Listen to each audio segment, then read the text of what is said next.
This could be good, this could be bad, or this might get ugly.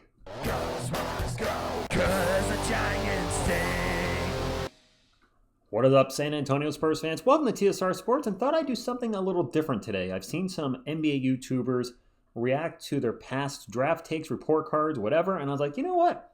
Let me see if I have any videos that might be interesting. I saw the 2022 Spurs draft report card we had done back in June of 22 for Sochan, Branham, and Wesley, and I thought, let's see what grades I gave then and what grades would we give now. Now, the grades that are on the thumbnail are what I think I gave these players draft grades back in 2022. I actually don't know yet. I haven't watched the video, so I think back then I gave Sochan a C, B, Branham a C, and Wesley a D. I wasn't big on the Wesley pick. I was kind of neutral on the Malaki Branham pick, and then Jeremy, I kind of thought he was going to get drafted. So instead of me saying what I thought I said, let's just get in to what I said, right? All right, so I got to move the now me up because the old me is actually under me. Hi, TSR. How you doing? All right, so this might be a little weird, but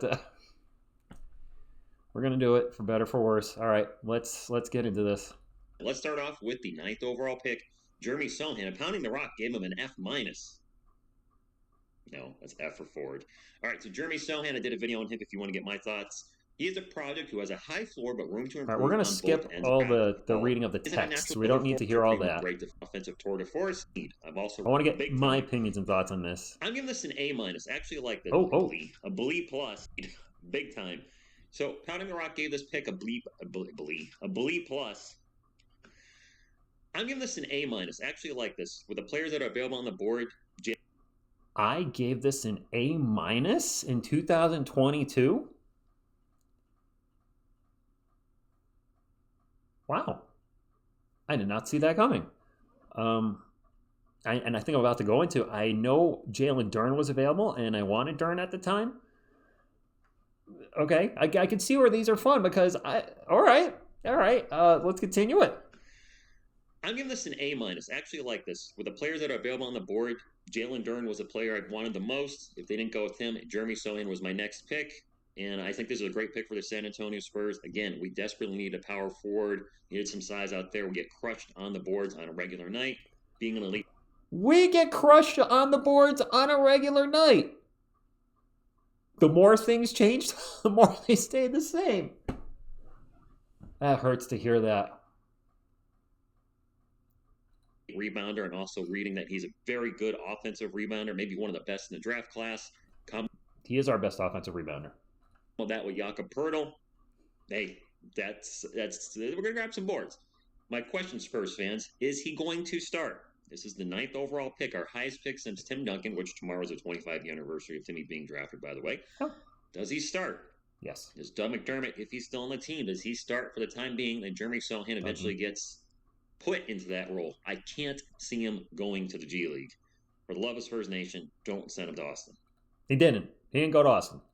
I think there's a good chance he starts if he plays well. Did he start right away or did he come off the bench? I don't remember. He did start, right? Good part of the season? Shoot, wrong blank. I think he did.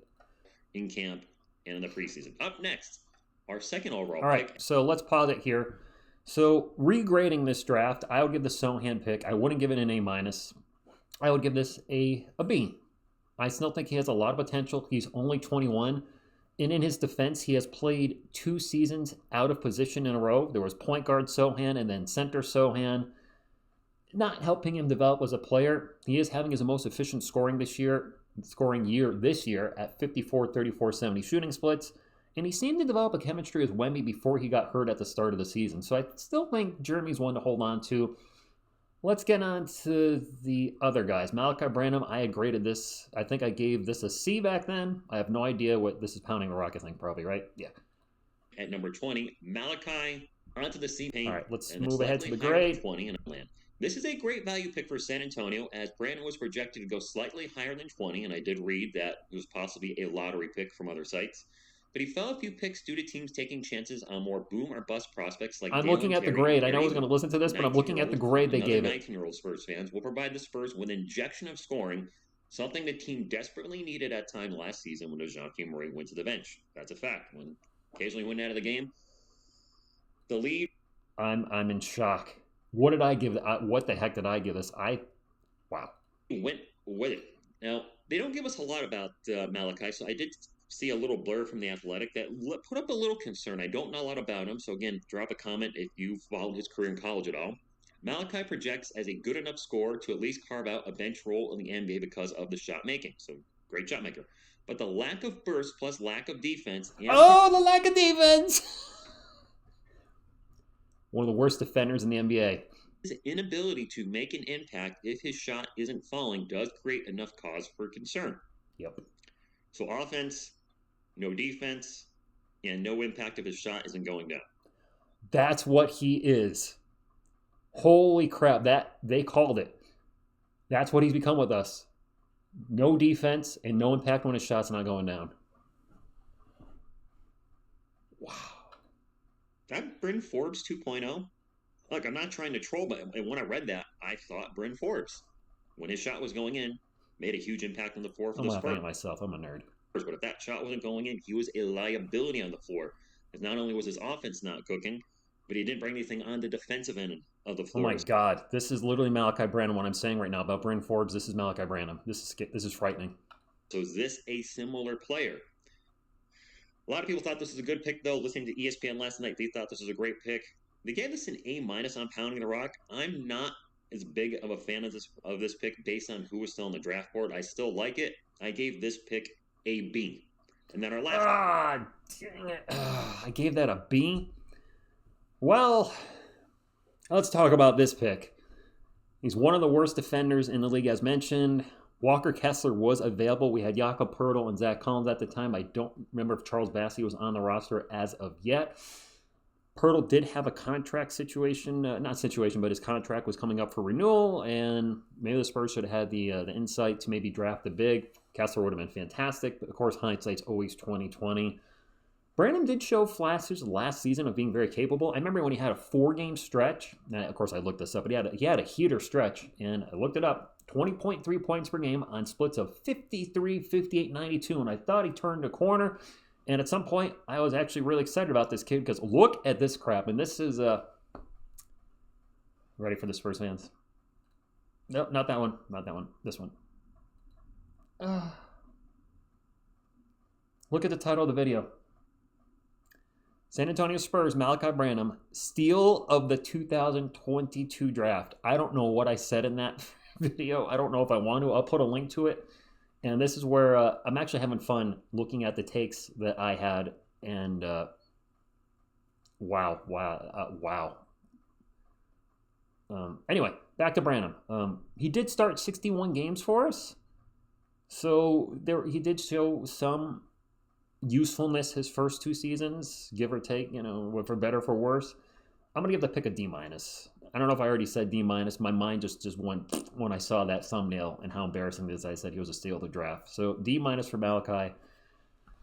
And Blake Wesley. I don't remember liking this pick at all when it happened. So I'm going to say I gave this a D back in 2022. Last pick of the first round, Bake. Let's skip ahead a little bit. Great. You don't want to be here all day. Even back jumping represents. Wow, there's a lot on him. As well. Wesley doesn't predict. Oh, my Lanta. Mention, Tony and Manu as well. Wesley. That's an A+. Wow. An A+?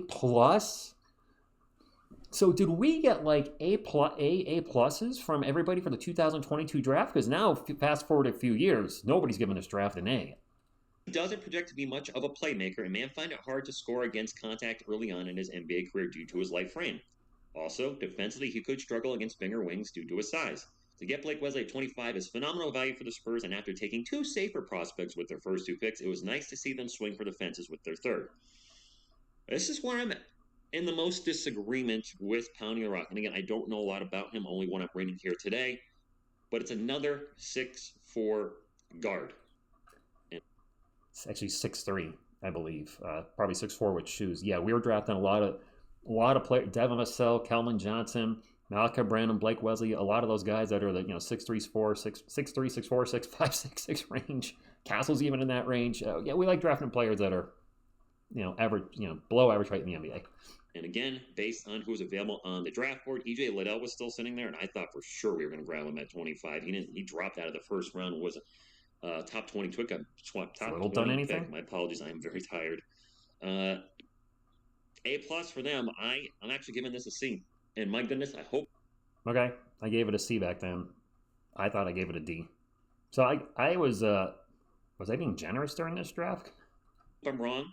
And as I learn more about him, I hope that he turns out to be everything that they said he can be on Pounding the Rock here.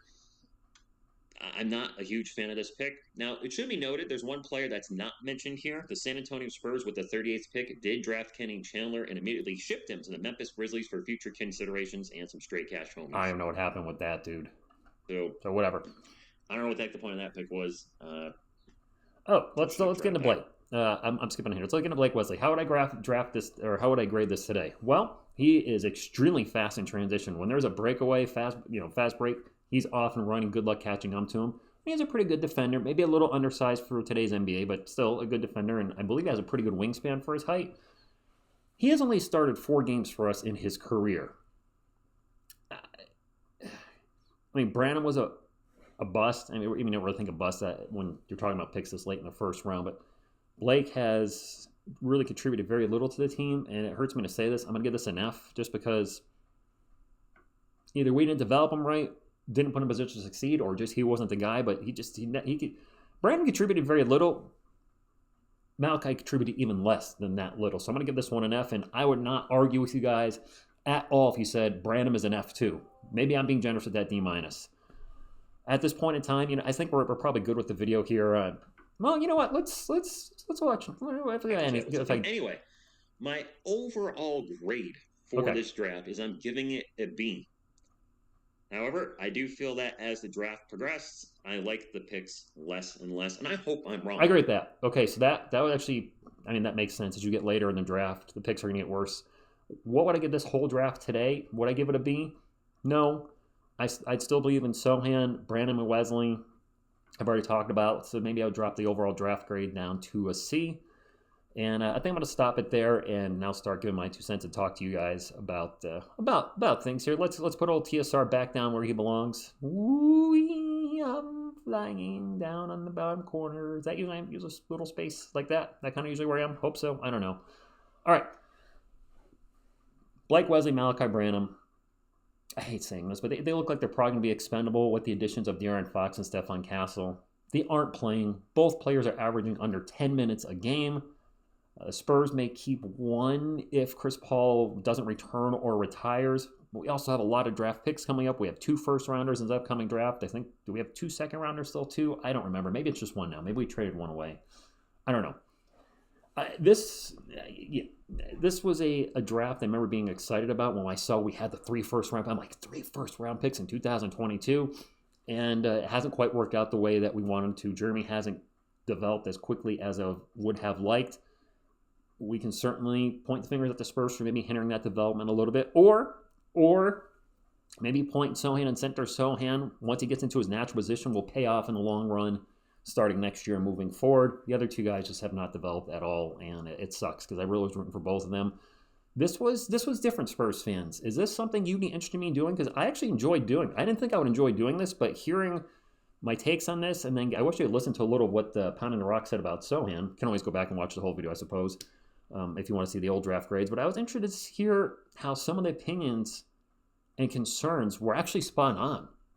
I called Malaki Branham Bryn Forbes 2.0, and while I thought that was funny watching the video, and I did not remember doing that, that's what he ended up being. No impact on defense, and if his shot's not going in, no impact on offense. Not exactly the same player, but you kind of get the drift. If he's not doing anything offensively, he's not doing anything. He's a traffic cone on defense. So this was a lot of fun. My question is, Spurs fans, how would you grade these draft picks now, that we've seen them play for 2.5 seasons? What do you think about the original draft grades by Pounding the Rock? Those were much, much higher than I remembered. Like A's and A+. That was quite shocking, but cool to see. But also other content on the channel where I did something like that. Malaki Branham, the 2022 steal of the draft. If there's any I don't want to say nonsense, but really bad takes like that, or a really good take somewhere, after the video's aged for a bit, 2 years, 3 years, 4 years, and I don't remember any of it, you don't remember any of it, is that something you'd like to see me react to in the future? And it's like, we'll take a trip down memory lane together. My take on it, maybe, whoever pounding the rock or Air Alamo's take and see just how right or how incredibly wrong we were. This was a lot of fun. Hit the thumbs up if you like more content like this, and subscribe to become part of our awesome Spurs community. I'll see you tonight for the Pelicans round 2 rematch. You better win that game. Thank you, and as always, go Spurs, go. Go Spurs, go. 'Cause the Giants stay.